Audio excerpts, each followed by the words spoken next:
Hello friend, welcome to Bajirao Reddy institute. Today analysis के आज के अंक में हम 9 दिसंबर 2024 के 3 प्रमुख समाचारों पर चर्चा करेंगे, जिसमें से पहला है सीरिया में असद परिवार के 53-54 वर्षों का शासन जो है समाप्त हो गया है। ये क्यों कह रहे हैं? क्योंकि जो बशर अल असद थे ये 2000 से लेके अभी तक शासन में थे, जिनकी व्यवस्था को कल विद्रोहियों द्वारा हटा फेंका गया और उम्मीद है कि वो रसिया चले गए हैं, ऐसा रसिया के सूत्रों का कहना है। लेकिन ये सत्ता उनको जब मिली थी तो वो उनके पिता से विरासत में मिली थी, जो 1971 से लगातार सत्ता में बने हुए थे। तो देखा जाए तो वो हाफिज अल असद जो उनके पिताजी थे, 71 से उनकी सत्ता 2000 तक रही। जब उनकी मृत्यु हो गई तो उनके छोटे बेटे, बड़े बेटा 1994 में एक्सपायर कर गया था, तो छोटे बेटे असद को 2000 से सत्ता मिली थी, जो 2024 तक रही। और पिछले 2010-11 से उनके खिलाफ जो है गृह युद्ध की स्थितियां बनी हुई थी, कम ज़्यादा करके स्थिति में। तो एक तरह से देखा जाए तो असद परिवार का 53-54 वर्षों का जो है शासन वहां पे रहा, जिसका अंत हुआ है। अब गृह युद्ध के दौरान अंत तो हुआ है, अब ये गृह युद्ध यही समाप्त हो जाएगा। आगे क्या होगा, कैसे होगा, अब इसके बारे में कुछ भी कहा नहीं जा सकता है। हम इसको समझने की कोशिश करेंगे कि ऐसा क्यों कहा जा रहा है। दूसरा है समाचार वो ये है कि आरबीआई द्वारा एक आर्टिफिशियल प्लेटफॉर्म आधारित एक ऐसा तंत्र का जो है लॉन्च किया गया है या किया जा रहा है, जो कि म्यूल बैंक अकाउंट्स को या खच्चर बैंक अकाउंट्स पर नज़र रखेंगे और उनको उस समस्या को रोकने में मदद करेंगे। mulehunter.ai जो है, इस नाम से ये प्लेटफॉर्म तैयार किया गया है। अभी पायलट प्रोजेक्ट के आधार पर ही चला गया है। RBI investigation hub, reserve bank of India innovation hub द्वारा जो है इसे तैयार किया गया है, तो इसको हम समझने की कोशिश करेंगे। तीसरा है आईटीसी, एक कंपनी है भारत की, फास्ट मूविंग कंपनी है, कई सारी चीज़ें बनाती है, आटा से लेके सिगरेट से लेके बहुत कुछ, और उसके होटल आदि भी हैं। उसका एक प्लेटफॉर्म है Mars, Meta market for agriculture and rural services. इसको लेकर कंपनी का अपना प्लान है कि 2030 तक इस फिजिटल, यानी इसमें फिजिकल और डिजिटल दोनों है, इस फिजिटल प्लेटफॉर्म पे कम से कम 1 करोड़ किसानों को जोड़ा जाए। और ये जो जोड़ा जाएगा ये लगभग 4000 एफपीओ या फार्मर प्रोड्यूस ऑर्गेनाइजेशन के द्वारा जोड़ा जाएगा। अभी भी इस प्लेटफॉर्म पे लगभग 1700 एफपीओ के जरिए जो है 17 लाख से ज़्यादा किसान जुड़े हुए हैं, और ये उसके फेमस ई चौपाल पहल का अगला चरण है। तो इसको हम समझने की कोशिश करेंगे। इससे जुड़े हुए प्रश्न हमारी वेबसाइट पे रहेंगे, पीडीएफ भी वेबसाइट पे रहेगा, जहां से आप जाके देख सकते हैं। ठीक है, देखिए ये बशर अल असद हैं। ये सीरिया में पेशे से डॉक्टर रहे हैं, ब्रिटेन में पढ़े लिखे हैं। इनकी शादी भी जो हुई है, जो इनकी पत्नी रही हैं वो भी इन्वेस्टमेंट बैंकर रही हैं, ब्रिटेन से ही रही हैं, आधुनिक ख्यालों के रहे हैं, थोड़ा सा ढील देने वाले रहे हैं। और कहा जाता रहा है, इनके बारे में कुछ अच्छी चीज़ें बता दें, कहा जाता है कि ये सीरिया में कट्टरपंथी ताकतों को रोकने में ये प्रमुख एक दीवार की तरह रहे।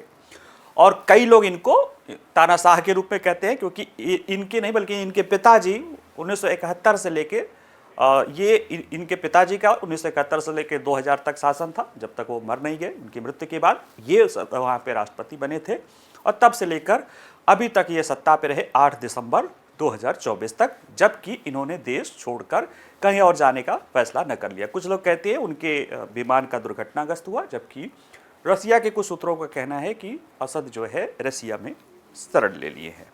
ठीक है, जहाँ तक असद की बात है, ये सीरिया की बात है। सीरिया में जो अभी विद्रोही या गृह युद्ध चल रहा वो आज की बात नहीं है। 10,000, कुछ लोग 14-15, यानी 2010 के बाद जो अरब स्प्रिंग आया था, जिसे अरब क्रांति या आप कह सकते हो कि जो अरब में, मिडिल ईस्ट में और वेस्टर्न अफ्रीकन देशों में जो तानाशाही व्यवस्था थी या काफ़ी समय से अथॉरिटेटिव पावर थी, उसके खिलाफ जो है पब्लिक का जो है विद्रोह देखा गया था।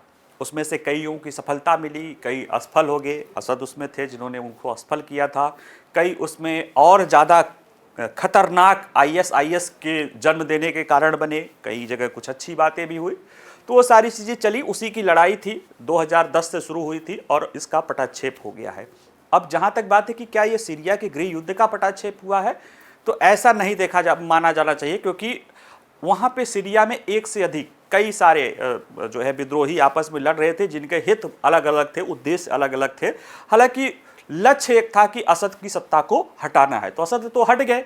अब जो नया सत्ता आएगा वो क्या होगा? वो मिस्र की तरह वहाँ पे मुस्लिम ब्रदरहुड आएगा, या इराक की तरह ISIS आएगा, या लीबिया की तरह और खतरनाक सत्ता आएगी, इसके बारे में नहीं पता है। कुछ लोगों का तो यहाँ भी कहना है कि अब भूमध्य सागर के पास एक अफगानिस्तान बनेगा। ठीक है, तो आइए चलिए इस पूरे मुद्दे को समझने की कोशिश करते हैं। क्या मामला है, चर्चा में क्यों है? क्योंकि लगभग 15 साल से जो गृह युद्ध चल रहा था, वो सीरिया के राष्ट्रपति बशर अल असद के 24 वर्षों से लगातार चल रहे शासन के उखाड़ फेंकने के लिए अंतिम प्रयास 15 दिन से भी कम, मात्र 11 दिन चला। 27 नवंबर से शुरू हुआ और 8 दिसंबर को यह समाप्त हो गया। यानी 11 दिन में ही वो पूरा समाप्त हो गया, जो कि पिछले 15 सालों में नहीं हो पा रहा था। तो कुछ परिस्थितियां रही होंगी, पहले भी मैंने पढ़ाया था इस मामले को और कहा था कि स्थितियां कुछ गड़बड़ हो रही, लेकिन मिडिल ईस्ट में दुनिया में चीज़ें इतनी तेजी से बदल रही हैं कि अभी क्लास ले रहे हो, कल जो है क्लास के बाद ही जब ये वीडियो जाए पता चला कि वहाँ पे कुछ दूसरा हो चुका है। खैर, इसकी भी संभावना थी, क्योंकि इनकी जो सत्ता थी वो जिन लोगों के सहयोग में जुड़ी हुई थी, जिन लोगों के सहयोग से वो चल रहा था, वो खुद ही अपने अपने मामलों में उलझे हुए थे या कमज़ोर हो गए थे। ठीक है, जैसे कि रूस अपने में यूक्रेन के मामले में उलझा है, ईरान अपने मामले में उलझा है, हिजबुल्लाह का सहयोग पहले था, हिजबुल्लाह खुद ही कमज़ोर हो गया है या अपने मामले में उलझा हुआ है। ऐसे में उम्मीद थी कि ये जो है ये हश्र ऐसा भी हो सकता है।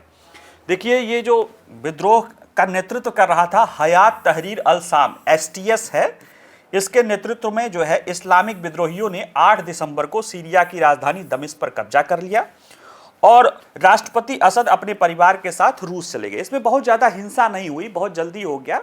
तो कुछ लोगों को लगता है कि इसमें कहीं ना कहीं सीरियाई सेना का भी जो है कहीं ना कहीं उसके जो कमांडर्स रहते हैं उनके द्वारा भी धोखा दिया गया, क्योंकि जिस तरह से प्रतिरोध मिलना चाहिए उस तरह से प्रतिरोध नहीं मिला है। ठीक है, और सीरिया के राष्ट्रपति अल असद का इस्तीफा हो जाता है तो सड़कों पर लोग खुशी मनाते हैं।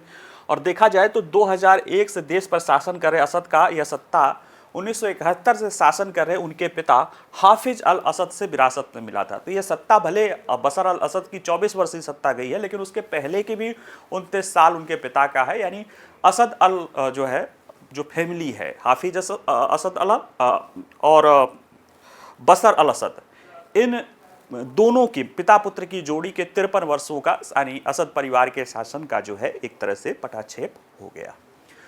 किस तरह से हुआ? सीरिया गृह युद्ध। तो समझें कि सीरिया में गृह युद्ध क्यों चल रहा है। देखिए, 1971 से सीरिया पर हाफिज अल असद का शासन था और वो कड़े राष्ट्रपति माने जाते थे, कुछ लोग उन्हें तानाशाह कहते थे। 2000 में जब हाफिज की मृत्यु होती है तो उनकी जगह पे उनके बेटे बशर अल असद ने सत्ता संभाली।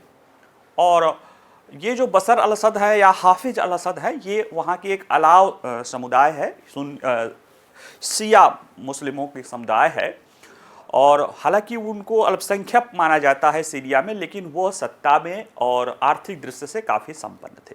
ठीक है, जो बशर अल असद थे, ये 2011 में इनके खिलाफ जब अरब स्प्रिंग चलता है तो जो है सब पूरे उस इलाके में चल रहा था, तो इनके विरुद्ध भी चला था।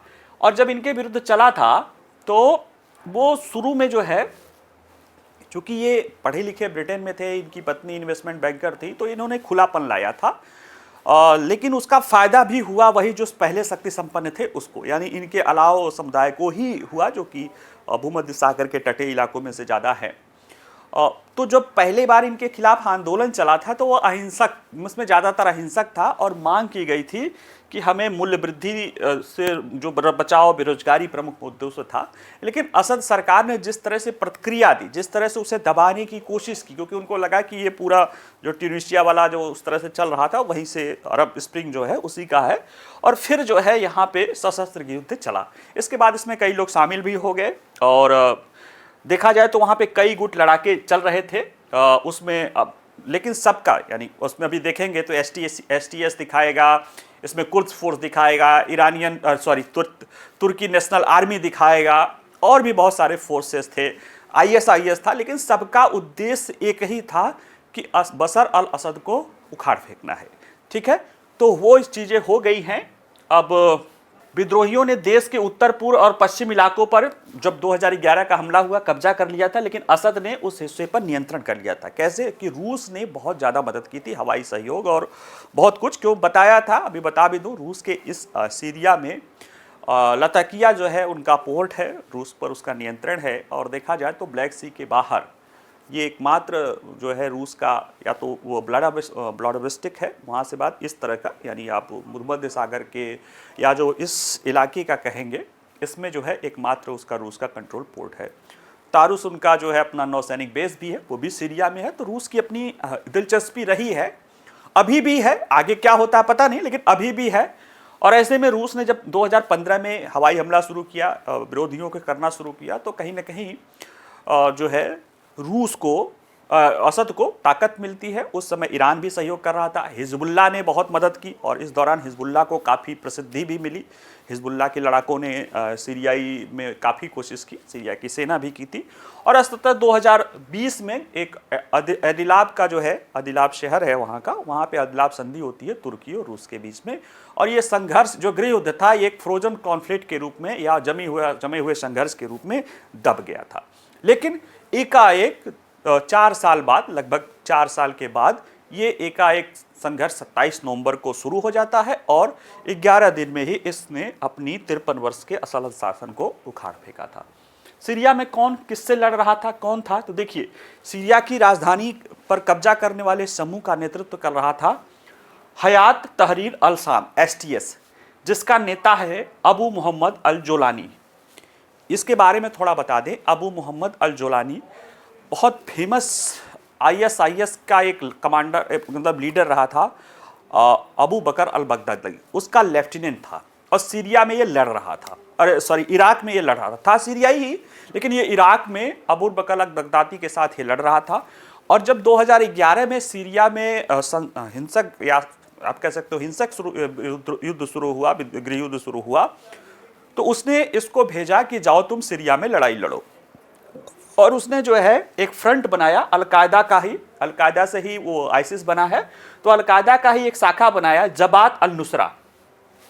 और इसका काम था कि वहाँ पे असद सरकार को फेंकना है और सुन्नी इस्लामिक शाखा को जो है जवाब देना। लेकिन जब 2014-15 तक आते आते दिखने लगा था कि अमेरिका इस्लामिक स्टेट के विरुद्ध जो है अमेरिका का विद्रोह था, तो ये अपना इस्लामिक स्टेट इसे चाहता था कि इस्लामिक स्टेट के शाखा के रूप में रहे, क्योंकि भाई अब कोई खलीफा, वो अबू बकर बगदादी अपने को खलीफा कहता था, खिलाफत लाना चाहता था, तो उसको नहीं लगा कि कोई एक ताकत अलग हो, तो उससे ये अलग हो गया था। लेकिन विचारधारा सब कुछ अभी वही अलगाववाद का ही, अलकायदा का ही है, सुन्नी कट्टरपंथी इस्लामिक शाखा का ही है, और वो उसी तरह की सत्ता स्थापित करने को लेकर ये है भी। और जो महत्वपूर्ण खिलाड़ी हैं, सीरियाई डेमोक्रेटिक फोर्सेज SDF, जो कुर्द मिलिशिया का एक समूह है, कुर्द समूह है, इनकी लड़ाई असद से ज़्यादा इनकी लड़ाई तुर्कों से है, तुर्की से है, तुर्किस्तान से है, ठीक है, वो भी है। हालांकि उसको भी मदद मिला है इससे, और क्योंकि उनको सत्ता में भागीदारी नहीं थी, असद के शासनकाल में उसको सत्ता में भागीदारी नहीं थी। STS ने कहा है कि तुम्हें हम सत्ता में भागीदारी देंगे। एक और है तुर्की समर्थित सीरियाई राष्ट्रीय सेना, जो कि कुर्दों के खिलाफ ज़्यादा है, लेकिन वो कुर्द और जो है असद दोनों के खिलाफ अपनी लड़ाई लड़ रहा था। और देशों की बात करें तो असद के साथ थे, 2011 से ही असद के साथ थे। चूँकि सिया थे तो ईरान भी था, हिजबुल्लाह भी था, रूस के, चूँकि मैंने बताया कि वहाँ पे पोर्ट भी था, और वहाँ पे बेस भी है, नौसेना बेस भी है, टारस, तो इसलिए रूस की काफ़ी मदद थी, इनकी ताकत इनको थी। और इधर से तुर्की था, तुर्की खुले तौर पे था विद्रोहियों के साथ, और अमेरिका का भी कहीं ना कहीं सहयोग था। ट्रंप कह रहे थे कि रूस उसमें, ये लड़ाई है, इसको ख़त्म हो जाने दो, ये लड़ाई पहले ही ख़त्म हो जाती, जो अगर ओबामा ने गलती नहीं की होती, ओबामा उस लड़ाई में नहीं घुसे होते, तो रूस नहीं आता, तो ये अपने आप लड़ाई खत्म हो जाती। तो ट्रंप का मानना है कि ओबामा की गलती हुई, जिसकी वजह से असद का शासन इतने समय तक चला नहीं, उसी समय असद जो है हार जाता, क्योंकि रूस को फिर कोई इंटरेस्ट नहीं रहता वहाँ पे जाने पर। लेकिन चूंकि अमेरिका गया था, तो रूस को उसको काउंटर करना ही करना था। तो ऐसे में अब असद के अधीन सीरिया फिलिस्तीन का भी कट्टर समर्थक था, इसलिए इजराइल भी इसके कह सकते हो कि दुश्मन था। अभी इजराइल के प्रधानमंत्री का स्टेटमेंट भी आया है, वहाँ के विद्रोहियों को उन्होंने कहा है कि देखिए हमारे अगर तुम्हें जीत मिली है तो उसमें हमने जो असद की सरकार को या उसके इंफ्रास्ट्रक्चर को, हिजबुल्लाह को या ईरान को जो हमने नुकसान पहुँचाया है उसमें उसकी महत्वपूर्ण भूमिका है। इसलिए उन्होंने कहा कि अभी हमारी इजराइल ने अपनी सेना जो है सीरिया में जो बफर जोन होता है उसमें लगा दी है, क्योंकि 74 से सीरिया के साथ एक समझौता चल रहा था, वहाँ पे कोई सरकार नहीं है, तो इसलिए उन्होंने लगा दी और कहा कि आगे जैसा होगा उसको देखा जाएगा। तो ये इस तरह के सत्ता के साथ ये मतलब इतना सब कुछ वहाँ पे लोग खेल कर रहे थे, गेम ऑफ थ्रोन चल रहा था। ठीक है, अब 2 सप्ताह में क्या हुआ तो देखिए, ईरान, हिजबुल्लाह, रूस सभी जो है फंसे हुए थे। ईरान हिजबुल्लाह गाजा को लेकर फंसा हुआ था और बीच बीच में असद पर जो है हमले कर ही दे रहा था। इजराइल जो है दमिश्क में और कहाँ कहाँ हमला कर रहा था। काफ़ी हिजबुल्लाह तो काफ़ी ही कमज़ोर हो गया है। ईरान को भी अभी पहला दिमाग उसका है कि वो इजराइल से अपने को हमले करे। वहाँ रूस यूक्रेन में फंसा हुआ है, तो उसके हिजबुल्लाह असद को बहुत समर्थन नहीं मिल रहा था। इसी दौरान कुछ लोग बताते हैं कि तुर्की, कुछ लोग बताते हैं कि अमेरिका का समर्थन मिला उसको, और इन लोगों ने पूरे है ना हावी होते गए। अब ये समस्या है कि 15 सालों से जो रोका रहा, ठीक है विदेशी सहयोग था, लेकिन उसकी सेना ने ही रोका था।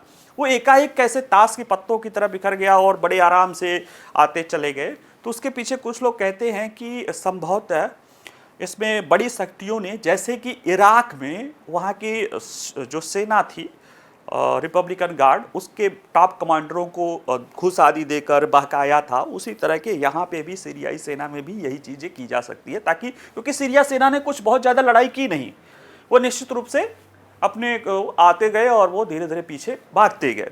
तो निश्चित रूप से ये कहना होगा कि अभी असद का तो पतन हो गया है, लेकिन सीरियाई गृह युद्ध का अंत हुआ है ये नहीं कहा जा सकता, क्योंकि जिस तरह की अरब क्रांति हुई थी जहाँ जहाँ पे हुई थी, और उसके बाद जिस तरह से वहाँ पे घटनाक्रम की पहले से भी ज़्यादा बुरी स्थिति हो गई, कहीं ऐसी स्थिति यहाँ न हो जाए, वो बात डर लगा रहा है। क्योंकि लोगों को लगता है कि असद की तमाम अलोकप्रिय थे, सब कुछ थे, लेकिन उन्होंने कट्टरपंथी लोगों पर जो है पकड़ बनाए रखा था। इसीलिए भारत सरकार भी असद सरकार को लेकर रुख उसका सहयोगात्मक रहा, क्योंकि भारत को पता था कि असद के जाने के बाद वहाँ पे रिलीजियस फंडामेंटलिस्ट या आप कह सकते हो अलकायदा की शाखा का वहाँ पे प्रसार दिखाई देने लगेगा। सीरिया में अब आगे क्या होगा तो देखिए, जिन्होंने जीत हासिल की है, अलकायदा से उनका हिंसक प्रतीक रहा है, हयात वालों का, STS वालों का। हालांकि उन्होंने इंटरव्यू आदि देकर कहा कि नहीं हम अच्छा करके दिखाएंगे, हम सबको शासन करेंगे, वो तो ठीक है। अब करके दिखाएंगे कि नहीं करके दिखाएंगे, क्योंकि अभी तो साझा दुश्मन था, लड़ाई साथ में कर लिए। अभी कुर्दिश हैं, अभी जो है तुर्कियस रिवोल्यूशन आर्मी वाले हैं और ये वाले हैं, अभी तो आपस में ही लड़ाई उनकी हो सकती है, तो कुछ कहा नहीं जा सकता है। हालांकि रूस दूर से देख रहा है, अमेरिका भी रूस से दूर से देख रहा है, और राष्ट्रपति डोनाल्ड ट्रंप भी कह रहे हैं कि हमारी लड़ाई नहीं है, इसे खत्म होने दे, इसमें शामिल न हो। यानी वो अमेरिका को भी समझा रहे हैं और रूस को भी समझा रहे हैं कि भाई ये हमारी लड़ाई नहीं, इसको खत्म होने दो।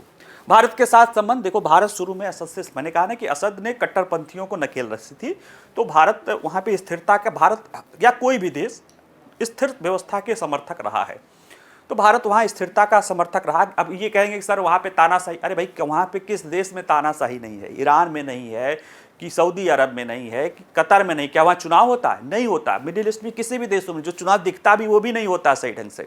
तो कई बातें हैं कि ऐसे में भारत स्थिरता की तरफ जाता है, तो स्थिरता वहाँ पे असद दे रहे थे, कट्टरपंथियों को बढ़ावा नहीं दे पा रहे थे, इकनॉमी भी ठीक ठाक खुला कर रहे थे, हालांकि बहुत अच्छी तो नहीं थी लड़ाई के बाद, लेकिन ठीक था। भारत ने 29 नवंबर को एक मीटिंग भी की थी, लेकिन जैसे ही भारत को आभास तो हो ही गया होगा, पता तो चल ही जाता है, उसने 7 दिसंबर को ही विदेश मंत्रालय ने सीरिया में मौजूद सभी भारतीयों से कह दिया था वो सावधानी बरतें, हो सके तो वहाँ से छोड़कर चले आए, और 8 दिसंबर को ये घटना हो ही गई। ठीक है, चलिए अब अगला देखते हैं हम अपना। अगला है RBI का म्यूल बैंक खातों पर नकेल कसने के लिए AI आधारित प्लेटफॉर्म mulehunter.ai। यह RBI की एक इनोवेशन हब है, इनोवेशन शाखा है, RBIH बंगलोर बेस्ड है। इसके द्वारा एक AI बेस्ड या मशीन लर्निंग बेस्ड प्लेटफॉर्म बनाया गया है, जो बैंकों को म्यूल खाता की पहचान करके और इस समस्या से रोकने पर मदद करेंगे। म्यूल खाता क्या होता है? म्यूल माने खच्चर होता है। खच्चर का काम वो ढोना होता है, तो उसको पता भी नहीं रहता कि कहाँ जा रहे हैं, कहाँ ढो रहे हैं, बस वो किसी के लिए ढो रहा होता है। तो ऐसे ही ऐसे बैंक खाते जिनके ओनर्स को ये पता नहीं होता है कि वो किसी क्राइम में शामिल होते हैं, और उनको थोड़ा बहुत लालच से या ज्ञानतावश अपराधी किस्म के लोग जो साइबर अपराध करने वाले लोग हैं या मनी लॉन्ड्रिंग करने वाले लोग हैं, उनके खाते को ले लेते हैं और उनके खाते के जरिए रूटिंग करके या तो मनी लॉन्ड्रिंग करते हैं या फिर जो है साइबर फ्रॉड करते हैं। और आरबीआई का मानना है कि आरबीआई क्या बल्कि भारत सरकार का भी मानना है, आरबीआई का भी मानना है कि तकरीबन 4.5 लाख से ज़्यादा, मतलब इतने तो अभी कैंसिल किए गए हाल फिलहाल में, जिसमें से बड़े बड़े बैंकों के भी 40,000, जैसे एसबीआई में 40,000 था और भी बैंकों में ऐसे था कि इतने इस तरह के जो बैंक खाते होते हैं, इसमें समस्या क्या होता है ना, म्यूल पर्सनल हो जाता है। अब जिस खाते से पैसा गया, कुछ अपराध हुआ, बैंक सिक्योरिटी फोर्सेस वहाँ तक पहुँचती है, अब उसके बाद सामने वाले तक पहुँच ही नहीं पाती। क्यों? क्योंकि वो ऐसे लोग रहते हैं जिनका कोई मतलब उसमें रोल नहीं रहता है, लेकिन पैसा उनके खाते की तरह होता है, क्योंकि अपराध के बारे में कहा जाता है चेस द मनी। अब जिस चेस द मनी पकड़ के उनके खाते तक पहुँचोगे और उसके आगे फिर बड़ा मुश्किल हो जाता है। ऐसे में आरबीआई इन म्यूल खातों को रोकने के लेकर, भारत सरकार एक्चुअल में कहा जाए कि म्यूल खातों को रोकने के लिए उनकी जो गृह मंत्रालय की संस्था है I4C, इंडियन I4C, इंडियन जो है साइबर क्राइम कोऑर्डिनेटिंग सेंटर द्वारा इस तरह की पहल की जा रही है। तो उसी के रूप में आर्टिफिशियल इंटेलिजेंस को अपनाने की बात इसमें की गई है। आइए देखते हैं।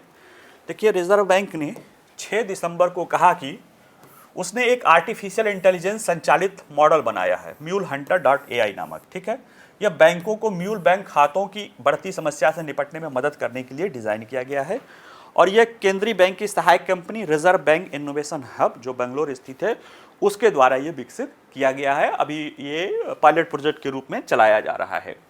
म्यूल या खच्चर बैंक खाता क्या होता है? तो ये एक बैंक खाता है जिसका उपयोग अपराधियों द्वारा अवैध गतिविधियों के लिए किया जाता है, जिसमें अवैध धन की लूट भी शामिल है। मूल खाते को आमतौर अपराधी अपने मूल उपयोगकर्ता से खरीदते हैं, जो अक्सर निम्न आय वर्ग के होते हैं या तकनीकी साक्षरता से निम्न स्तर वाले होते हैं, कि भाई आप डिटेल दे दो, आपके अकाउंट में पैसा आएगा, आप हमारे में ट्रांसफ़र कर दीजिएगा, आपको कुछ पैसे दे देंगे। अब पता चला 1 लाख रुपए का फ्रॉड कर रहा है, 5,000 देने की भी बात कर देगा, तो उसको लगेगा कि हाँ भाई कोई स्कीम निकली है, बहुत अच्छी बात है, और वो 95,000 लेकर चला गया और पूरे 1 लाख की जिम्मेदारी उसके पर आ गई। तो ऐसे भी बहुत सारे लोगों को ठगा जाता है, इसलिए इसे म्यूल कहा ही जाता है। इसलिए देखिए, मनी म्यूल का उपयोग उन निर्दोष पीड़ितों का वर्णन करने के लिए किया जाता है जिनका उपयोग अपराधी अपने उनके बैंक खातों के माध्यम से चोरी या अवैध धन को लूटने के लिए करते हैं। ऐसी घटनाओं की जब सूचना दी जाती है तो मनी म्यूल पुलिस जांच का लक्ष्य बन जाता है, क्योंकि खाता उसी का रहता है, डिटेल उसी का रहता है, जबकि वास्तविक अपराधी पकड़ में नहीं आते हैं। ऐसे बहुत सारे मामले आया है। और भारत में म्यूल खातों की समस्या कितनी बड़ी है? देखिए, केंद्र सरकार ने लगभग 4.5 लाख ऐसे बैंक खातों को फ्रीज कर दिया है, जिनका आमतौर पर इस्तेमाल म्यूल बैंक अकाउंट के रूप में किया जाता है। इसमें एसबीआई में 40,000 है, पीएनबी में 10,000 है, ऐसे बहुत सारे हैं। जब 4.5 लाख है तो किया ही गया है, एक समस्या तो है ही है। रिजर्व बैंक द्वारा वित्तीय क्षेत्र में डिजिटल धोखाधड़ी करने के लिए जो पहल की जा रही है, उसमें साइबर सुरक्षा, साइबर धोखाधड़ी की रोकथाम, लेन देन की निगरानी मजबूत करने के लिए विनियमित संस्थाओं को ये सारे निर्देश देने की बात की जा रही है। और धोखाधड़ी करने वालों के द्वारा धोखाधड़ी की आय को रूट करने के लिए मनी म्यूल जो है या म्यूल बैंक अकाउंट बहुत महत्वपूर्ण होते हैं।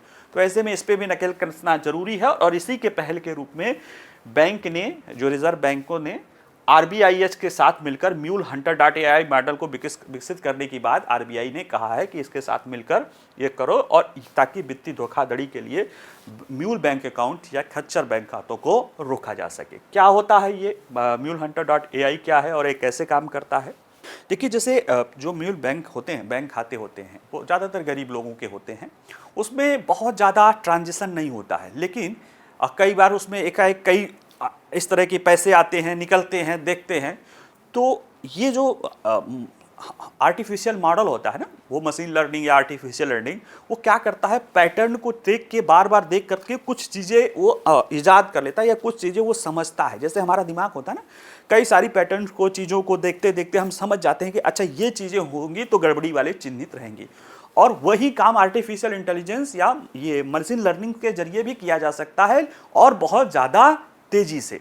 क्योंकि वो बहुत तेज़ी से डेटा प्रोसेसिंग कर सकता है, हम भी कर सकते हैं, लेकिन हमें और मशीन लर्निंग में देखिए कोई एक काम मनुष्य करेगा, मशीन करेगा तो मशीन ज़्यादा तेज से करेगा, लेकिन इसका मतलब ये नहीं कि मशीन मनुष्य से बेहतर है। मनुष्य और भी बहुत कुछ कर सकता है जो मशीन नहीं कर सकती है, लेकिन फिलहाल जो काम मशीन और मनुष्य को करना है उसमें मशीन बेहतर हो जाती है।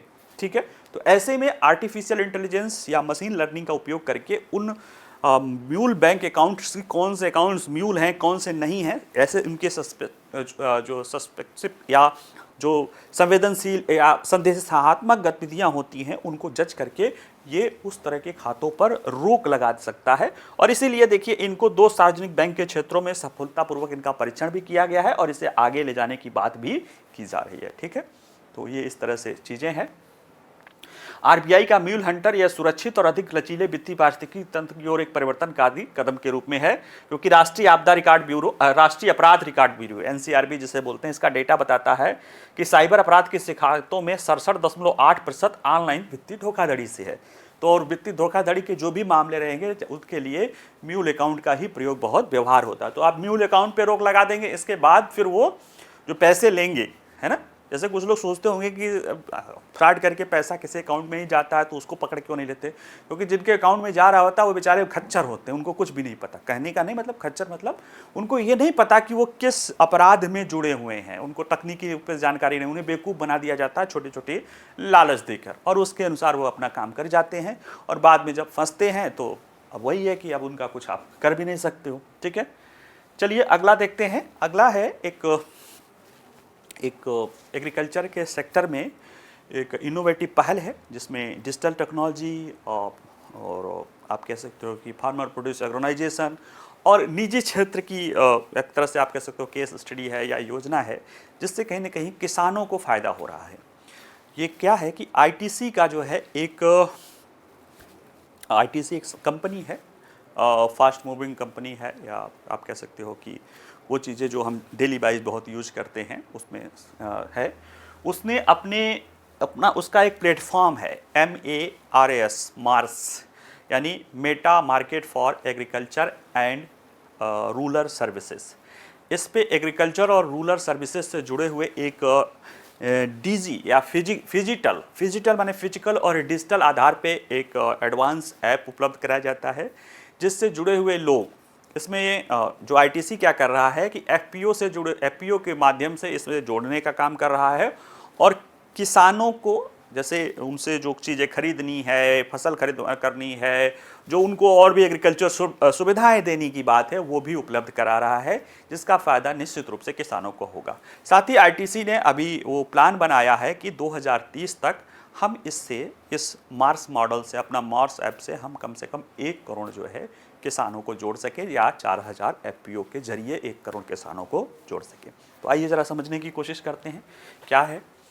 देखिए आईटीसी लिमिटेड देश भर में 4000 किसान उत्पादक संगठनों, एफपीओज क्या होता है देखिए मैं बता दूं, ये किसानों का अपना ऑर्गेनाइजेशन होता है।